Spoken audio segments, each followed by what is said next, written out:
Some people say, you should forgive everyone, always. Even the one who betrayed you while holding your hand. Even the one who called it love while slowly moving your soul into storage. You ever hear that and think, that sounds spiritual, but also deeply stupid? Yeah, us too. Welcome, friend, to Buddhist Wisdom for the Elderly, where we light incense not just for peace, but to mask the stench of emotional manipulation.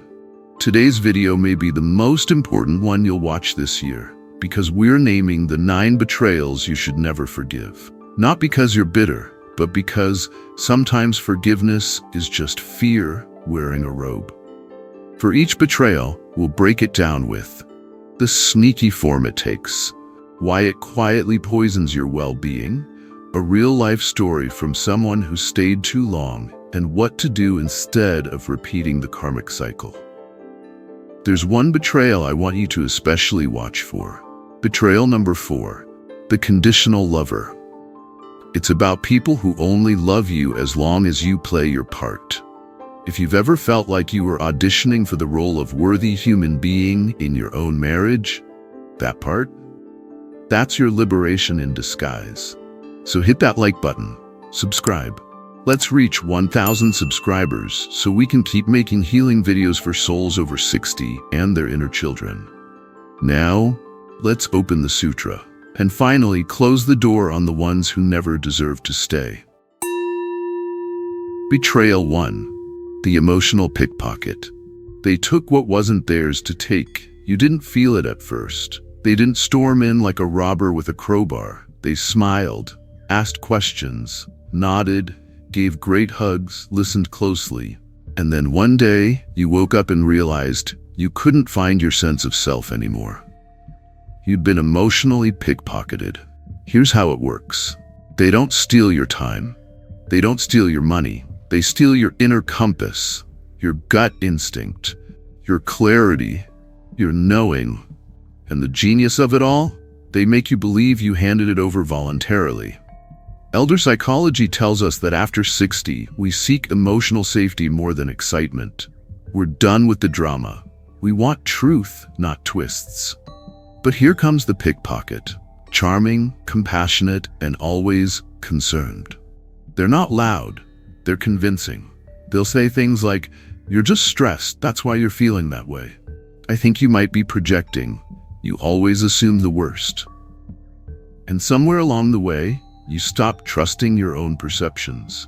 One conversation at a time, they rob you of your ability to say with confidence, "No, something's wrong here." In Buddhist terms, this is a perversion of sati, mindfulness. They distract you from your internal experience. They train you to look outward for validation, rather than inward for wisdom. A true friend or partner helps you sharpen your perception. The emotional pickpocket, they polish a mirror just enough so you can see them clearly, but never yourself. Let's call it what it is, parasite energy. They don't want your blood, they want your bandwidth.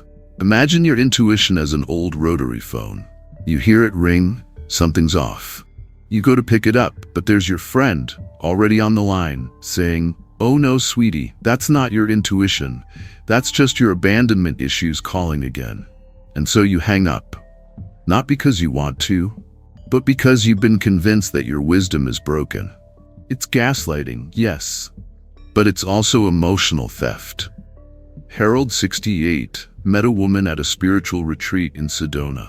She had feathers in her hair, called herself Moon Elaine, and said she was a healer of ancestral wounds. Sounds fun, right? Well, Harold had just lost his wife. He was vulnerable, raw, open-hearted. Moon Elaine told him his grief was a projection of unintegrated shadow. She said his sorrow was low vibrational and asked him to pay for cleansing sessions. In the name of energetic healing, she slowly convinced him that his tears were weakness, his gut feelings were trauma loops, his money would help him ascend. By the time he called his daughter for help, he was $12,000 poorer, spiritually confused and ashamed of crying. He didn't need healing. He needed someone to sit quietly with his grief. When you're younger, your identity is still flexible. You bounce back. But in older adulthood, your wisdom has calcified into shape. When someone makes you doubt it, it's not just confusing, it's devastating. You start wondering, maybe I overreacted. Maybe I really am too sensitive. Maybe they're right, and I'm just scared of love. But here's the truth. If someone makes you question your emotional reality, and they benefit from that confusion, they are not a healer. They are a hijacker. In Buddhism, we're taught to see things as they are, not how someone wants us to see them, not how they spin them, not how they minimize or reframe them. The Buddha didn't say don't feel pain. He said, feel it fully, then respond with clarity. When someone strips you of your ability to feel clearly, they are committing a form of spiritual burglary. If someone constantly questions your feelings, but never their own behavior, if they dismiss your instincts even gently, if they need you to be confused in order to feel in control, you're not being loved, you're being handled. You didn't lose your intuition. It was pickpocketed while you were smiling, and it's time to take it back. Because your gut, it's wiser than their gaslight. Betrayal 2. The kind liar. When niceness becomes a weapon, they never raised their voice, never slammed a door, never forgot your birthday. They always smiled, always said the right thing, always asked, "Are you okay?" right after they made you feel like you weren't. This betrayal doesn't come with fireworks. It comes in feathered silence. This is the kind liar. The person who wraps deception in charm, false concern, and perfectly performed compassion. You see, we've been trained to spot the obvious red flags. The cheater, the thief, the one who says, "It's your fault I screamed at you." But the kind liar? They're more sophisticated. They lie not just with words, but with intentional omission. They leave out just enough truth that you stay confused, hopeful, and just a little ashamed for doubting them. They'll say things like, "I just didn't want to hurt you. It didn't seem important." You're reading too much into it. Which translates to, "I didn't lie. I just installed a dimmer switch on the truth." Here's where it gets darkly funny.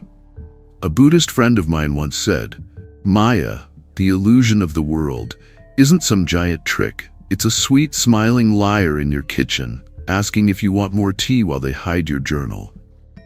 The kind liar erodes your reality, one omission at a time.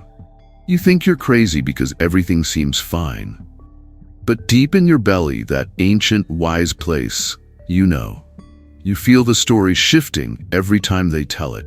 You notice how your questions are always answered with affection, but never clarity. You're not being paranoid, you're being slowly dismantled. In late adulthood, your brain naturally seeks stability, routine, and emotional truth. That's biology. But if someone keeps shifting the story just enough to make you question your memory, your intuition, your reality, that's emotional gaslighting.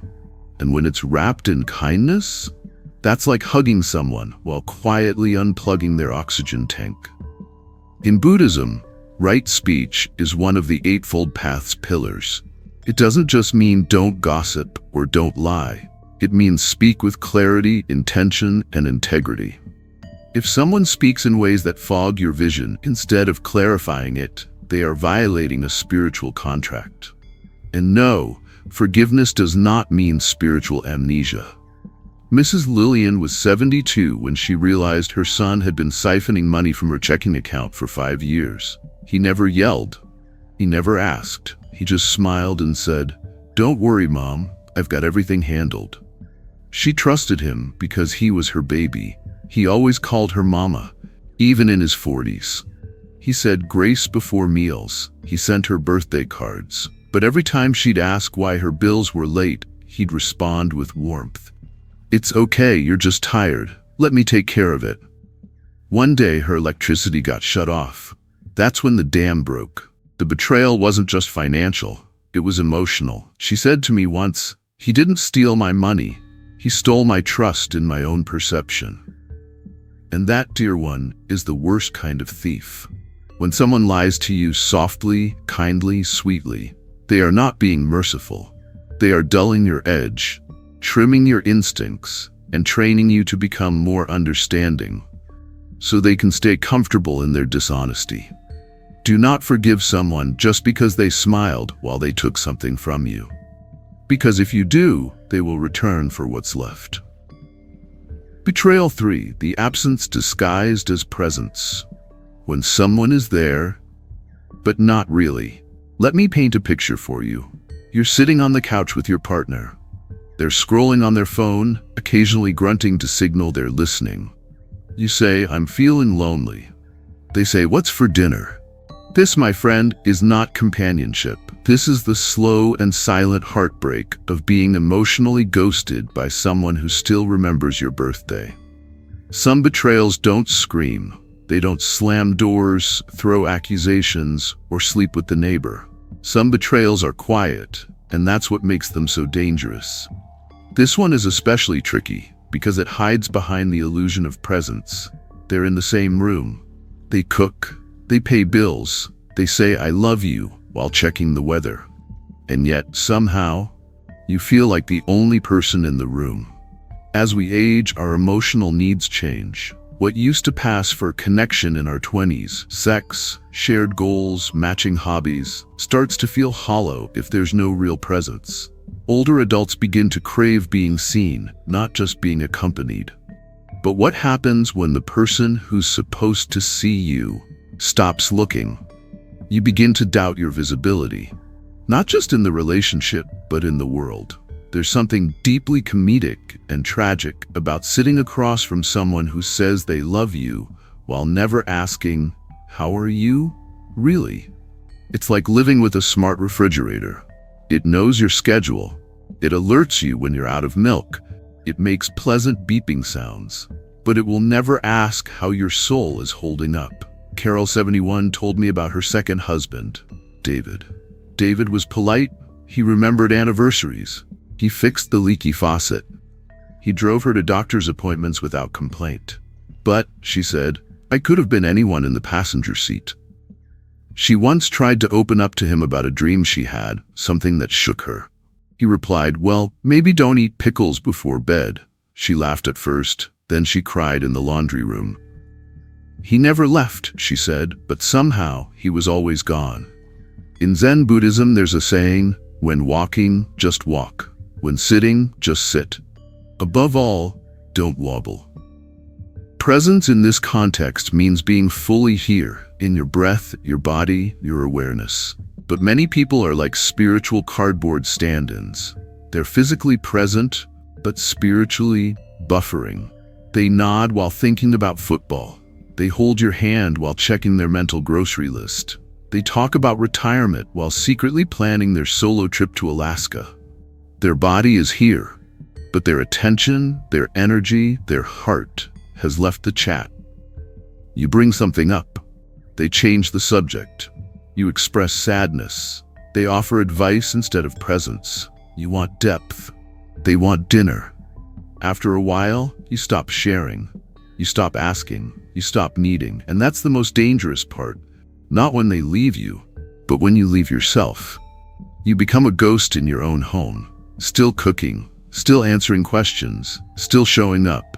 But inside, you're gone too.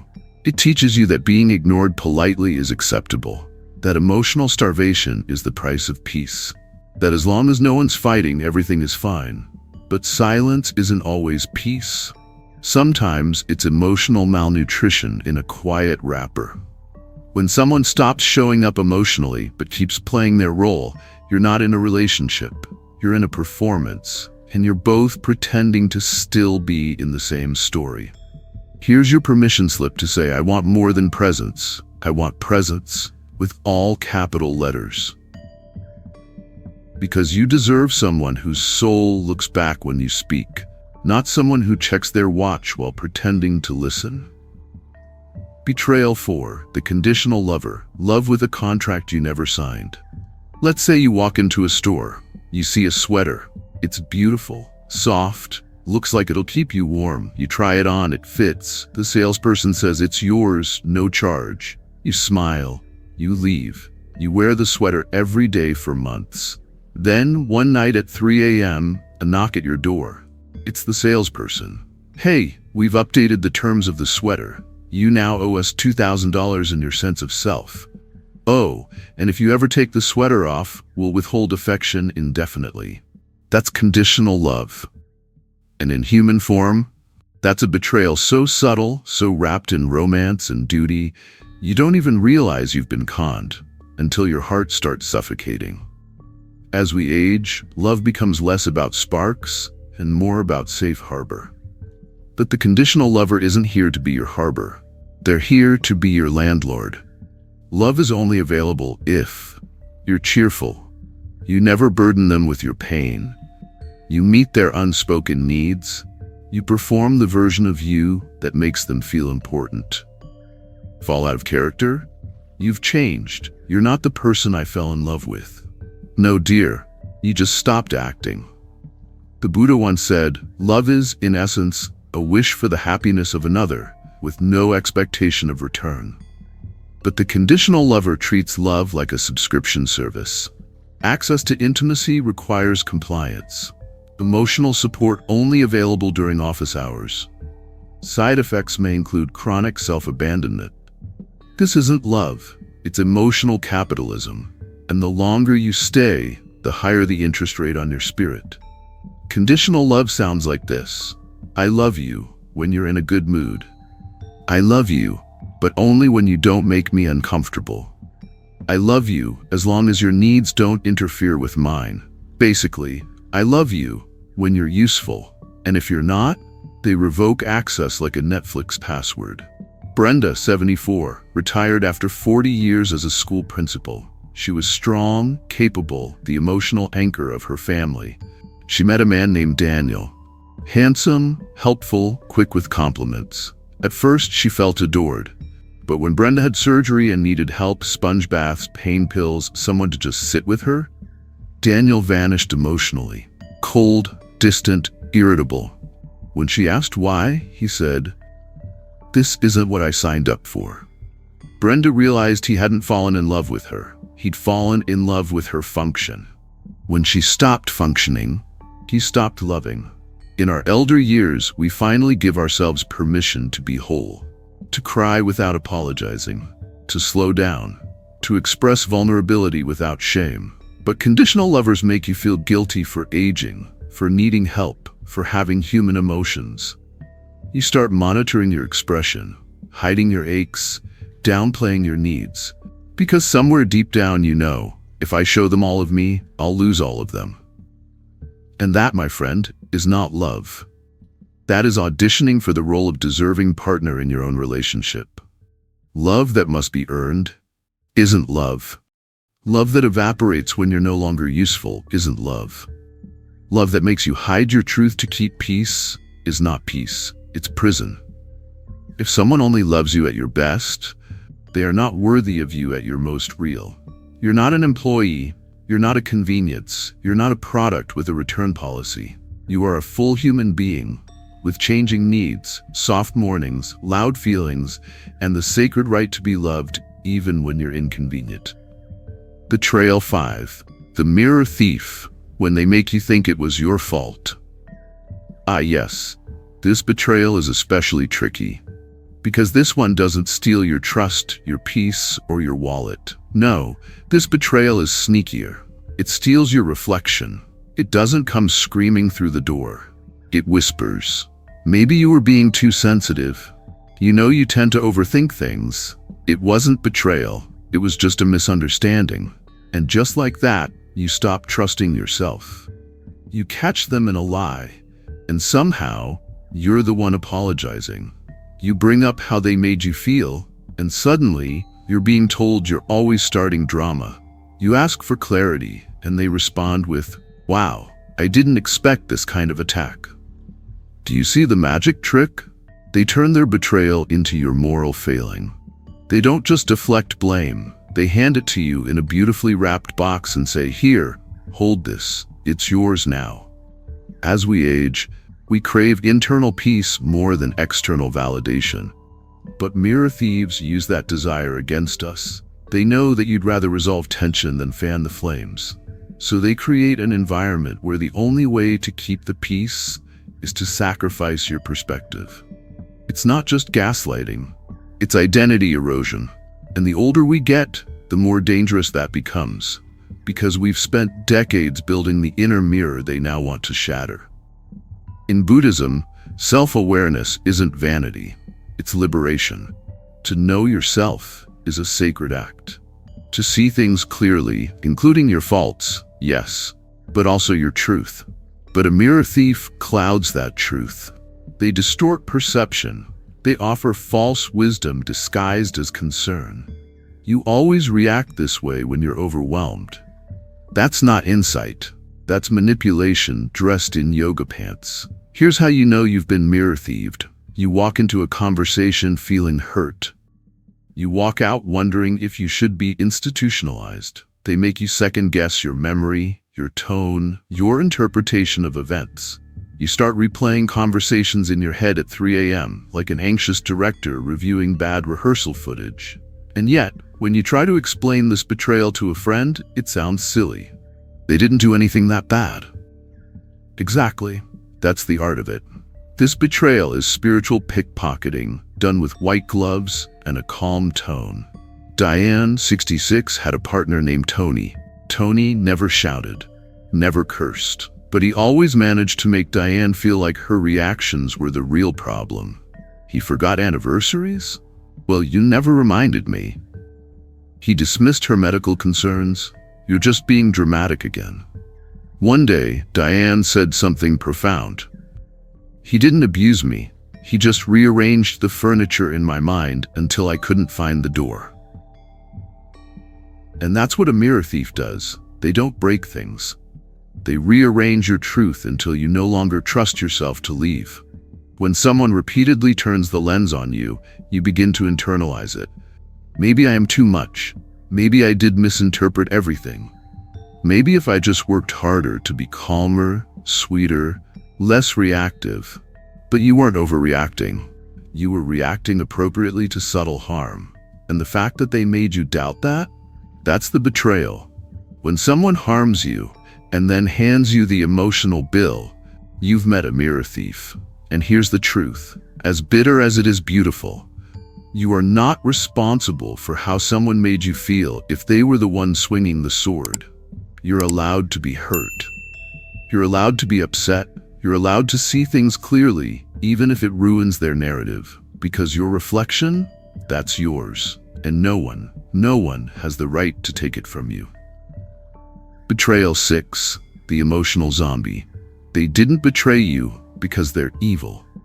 They did it because there's nothing there. We've talked about liars, manipulators, and guilt artists. But what if the most disorienting betrayal of all doesn't come from someone bad? It comes from someone empty? Not cruel, not calculating, just hollow, emotionally vacant, spiritually inert, soul like a do not disturb sign on a locked motel door. You've probably met one. You try to talk about something deep, your grief, your joy, your fear. They blink, nod. Maybe say, that's interesting. They're not unkind. They're not offensive. They're just not there. And over time, being with them feels like whispering secrets to a cardboard cutout of a person you once mistook for real. In later life, emotional intimacy becomes more important than ever. We crave connection, meaning, the warmth of shared inner space. But emotional zombies don't do shared space. They do surface functioning. Show up to events? Yes. Remember birthdays? Yes. React when you cry? No, unless you're ruining the evening. Their betrayal isn't in what they do, it's in what they cannot do. They cannot show up for your inner life, because they're not even home for their own. There's a concept in Buddhism that not every soul ripens at the same time. Some people are still seeds. They aren't ready to feel deeply, to awaken, to witness you as more than a function or a role. It's not malicious, it's just where they are on the path. But here's the betrayal. You mistook them for someone who could meet you in the depth you live in. And they nodded like they could. They even practiced sounding like they could. But the truth is, you've been emotionally solo in a duet. Have you ever tried to open your heart and had someone respond with a shrug and want to get Chinese food? That's what it's like with an emotional zombie. You bring your whole self. They bring a remote and vague discomfort with feelings. It's like trying to explain jazz to someone who only hears elevator music. You cry. They offer a paper towel. You talk about meaning. They ask about traffic. You're building a cathedral. They're doodling stick figures in the corner. Thomas, 73, was married for 19 years to a woman named Carla.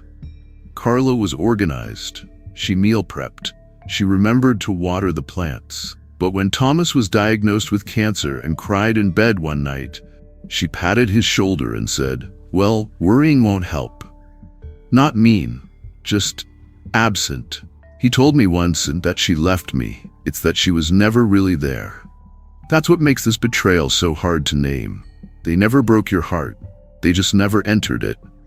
You keep waiting for someone to show up, to crack open, to say, "I see you, I'm here."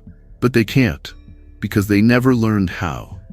Because they're still frozen in a childhood where emotions were chores or shameful or just missing. And if you're not careful, you'll confuse their vacancy with safety. Because no reaction feels better than cruelty until the loneliness starts echoing off the walls. Not every betrayal is personal, but that doesn't mean it's not painful. Sometimes, the person who hurt you didn't mean to, but that doesn't mean you should stay. You deserve a love that looks back, that listens, that doesn't treat your soul like a dinner guest who overstayed their welcome. So wish them peace, offer them your compassion, and then walk away, knowing that you cannot love someone's emptiness into being. Betrayal 7. The serial repenter. Sorry is their favorite accessory. Ah yes, the old "I'm sorry" trick, delivered with just the right amount of trembling lip. Maybe a tear, a hand on the heart for good measure. "I'm sorry" can be a beautiful thing. It can rebuild bridges, mend wounds, restore trust. But in the wrong hands, it's a damn magic trick. Not a heartfelt admission, not a turning point, but a smokescreen, a spiritual Febreze sprayed over the same old mess. And if you've ever dated, married, raised, or been raised by a serial repenter, then you know exactly what I mean. As we grow older, we develop what psychologists call pattern recognition bias. We get better at spotting repeat behaviors over time. But here's the catch. Emotional familiarity can dull that awareness. If someone keeps hurting you, but always follows it up with a performance of sorrow, you may find yourself believing in potential more than reality. You're not stupid. You're just conditioned. Conditioned to believe that a good apology equals a good person. Spoiler alert, it doesn't.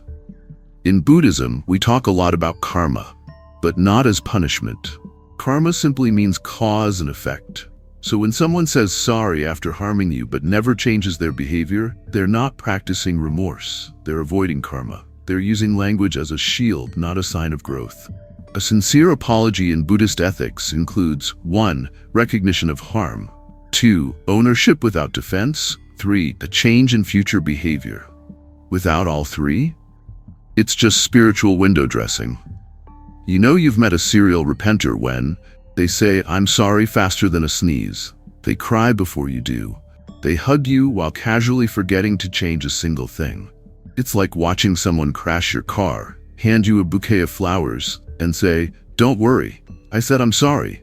Look, roses." Meanwhile, the car's on fire and you're paying for the tow. George, 69, was married to a woman named Lynn. Lynn had a habit, not of cheating, not of stealing, but of emotional bulldozing. She'd say harsh things, undermine his self-esteem in front of friends, mock his arthritis like it was a joke. But every time George would confront her, she'd cry. "Oh, George, you know I didn't mean it. I'm just under so much pressure." She always looked sincere, always promised to do better. And then, like clockwork, did it again. After 30 years, George realized something chilling. She wasn't sorry for hurting me. She was sorry, I noticed. They don't apologize to heal. They apologize to reset the clock, so they can hurt you again with a fresh tab. Watch for phrases like, "I know I messed up, but I'm only human. Can't we just move on?" Why are you bringing up the past? Translation: let me keep hurting you as long as I sprinkle in a few regrets to keep things civilized. Forgiveness fatigue is real. Older adults, especially those who've been through multiple marriages, long-term friendships, or family drama, often develop a compassion reflex that gets exploited. You start saying, well, at least they didn't mean to. Maybe I'm being too hard on them. It's not like they hit me. But emotional bruises don't always show up as black and blue. Sometimes they show up as silence, hesitation, and the quiet urge to walk away and never explain why. A serial repenter doesn't want to be forgiven. They want to reset the scoreboard without playing a different game. They don't need your compassion. They need consequences. Because every time you forgive someone who never meant to change, you're not healing the relationship. You're helping them build a better apology kit. Betrayal 8, the self-forgiveness scam. When you keep letting them back in. Let me say something that might sound blasphemous in the Church of Self-Help. Sometimes the person betraying you, yes, you, the same you who reads books about boundaries, who lights sage and says affirmations like I honor myself, who meditates, journals, drinks herbal tea, and has let it go as your ringtone. But still, you let them back in, again and again and again. You say, I forgive myself for trusting them. It's okay, I was doing my best. I won't let it happen again. And then, you open the door the next time they text, hey, just thinking of you. This is the betrayal of self-deception, wrapped in the language of growth. You're not forgiving yourself. You're gaslighting yourself into spiritual amnesia. In later life, we often reflect on our past and feel pressure to make peace with everything. But peace isn't the same as pretending. And there's a deep cost to over-forgiving yourself without changing your behavior.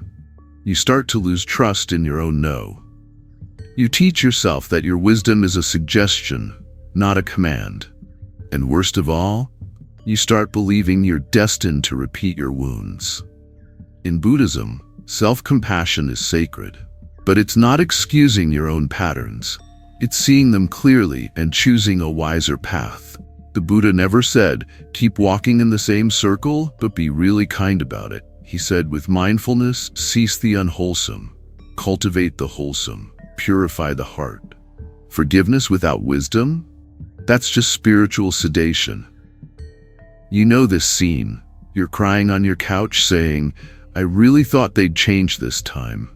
Your best friend stares at you like, sweetheart, that's what you said the last 6 times, and also, you're out of wine again. This isn't character growth. This is emotional Groundhog Day, and you're both the victim and the tour guide. Evelyn, 81, had a daughter who was, let's say, spiritually creative with her boundaries. She'd come home only when she needed money, emotional support, or a place to detox from her latest life crisis. Every time she left, she promised, I'll do better, Mom, I swear. Evelyn believed her for 40 years. Until one day, Evelyn found herself sitting on the porch alone, whispering, I think the one I need to forgive is the part of me that keeps believing this time will be different. That's when she changed the locks and started painting again. You cannot heal in a cycle you refuse to exit. You cannot forgive yourself while re-abandoning yourself.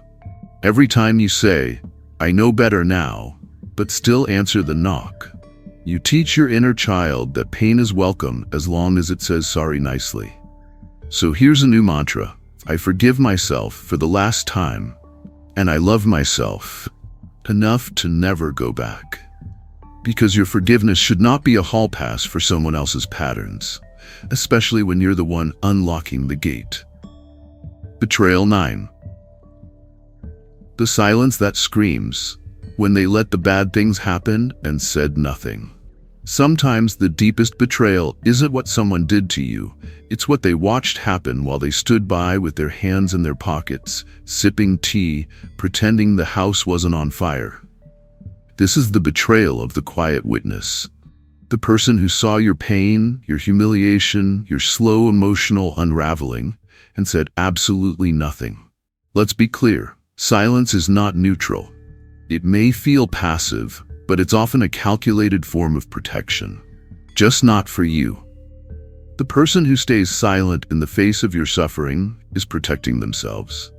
Their comfort, their image, their place at the dinner table. You may hear, "I didn't want to get involved. It wasn't my business.